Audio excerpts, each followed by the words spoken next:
Olá! Hoje temos uma viagem fascinante pela frente, né? Vamos explorar aquela atmosfera eletrizante da Judéia do primeiro século. Ah, sim. Uma época e um lugar carregados assim de uma expectativa quase palpável por um Messias. Exato. E com base em análises históricas e nos próprios escritos do Novo Testamento, queremos entender o que realmente movia, o que uniu os primeiríssimos seguidores de Jesus. Essa expectativa messiânica era antiga, sabe? Vinha lá das promessas a Abraão, a Moisés, foi intensificada pelos profetas. Uhum. Mas no primeiro século, com a ocupação romana, a coisa ficou, urgente.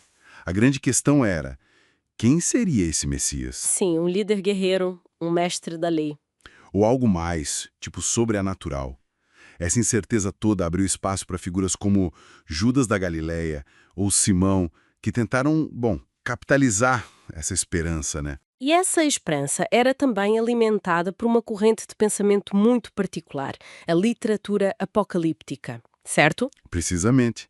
Textos como o livro de Enoque, que eram populares na época. Ah, sim. Cheios de visões sobre o fim dos tempos, intervenção divina. Isso. E criavam uma mistura interessante de fé, desejo de libertação, talvez até um certo, sei lá, receio do sobrenatural.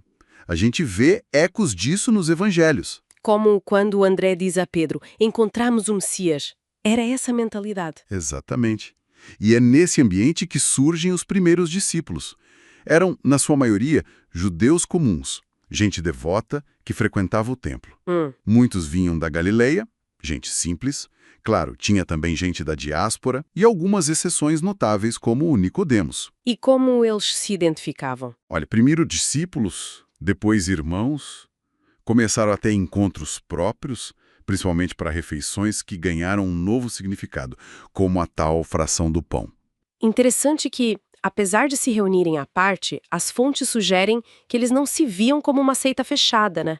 Tipo os essênios que fugiam para o deserto. Não, não. Nem pareciam ter a rigidez externa dos fariseus. Continuavam na vida comum, convidando outros. Então, o que os distinguia fundamentalmente era essa crença central. Essa mesmo. O Messias já chegou, esteve entre nós. Mas aí veio a execução de Jesus. Como é que essa fé sobreviveu a um golpe tão duro? Bom, aí é que entram, segundo as fontes, 3 experiências garantias sobrenaturais. Quase como penhores espirituais que sustentaram a convicção deles. Certo. Quais foram? A primeira foi a última ceia. As palavras de Jesus sobre o pão e o vinho, né? Este é o meu corpo, meu sangue. Foram interpretadas como o selo de uma nova aliança.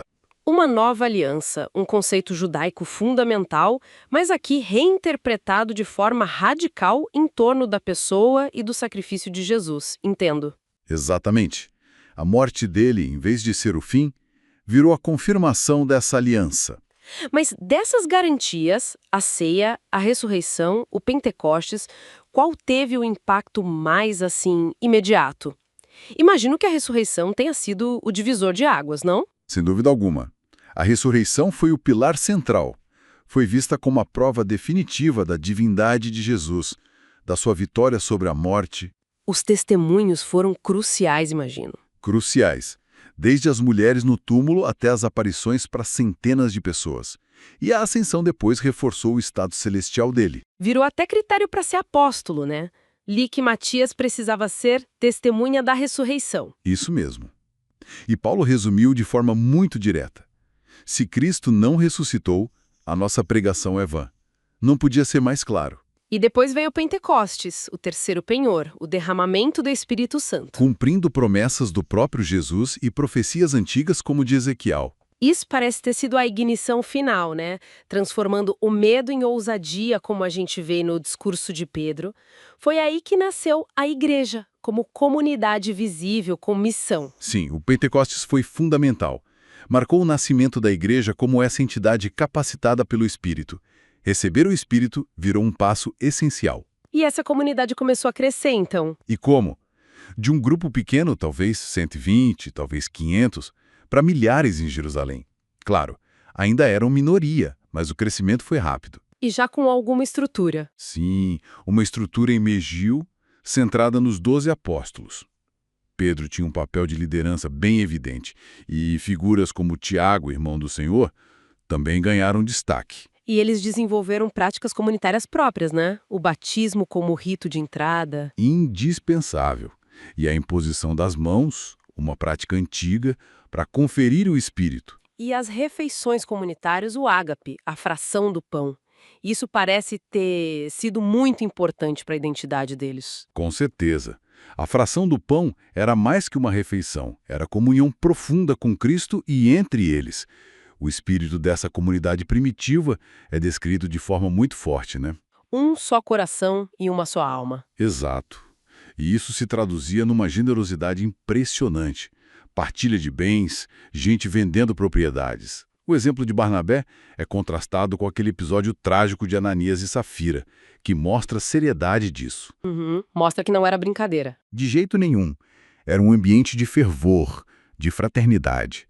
E foi ali que a tradição oral sobre Jesus, seus ditos e feitos, começou a tomar forma. Bom, recapitulando rapidinho, a gente partiu de uma Judéia em ebulição, esperando um Messias, aí surge um grupo que acredita no Messias que foi crucificado, mas ressuscitou. E isso, Experiências como a Última Ceia, a Ressurreição e o Pentecostes cimentam essa fé. de forma indelével. E forma-se uma comunidade com estrutura, rituais próprios e um espírito de unidade e generosidade que parece, assim, quase radical para a época. Uma síntese perfeita do nascimento dessa comunidade tão particular. Fica então a reflexão, considerando o nível de compromisso que isso exigia, sabe? Vender bens, enfrentar a oposição e as crenças sobrenaturais que estavam na base de tudo. O que essa intensidade inicial nos sugere sobre a própria natureza da fé e sobre o poder que experiências fundadoras têm para moldar movimentos que conseguem atravessar milénios.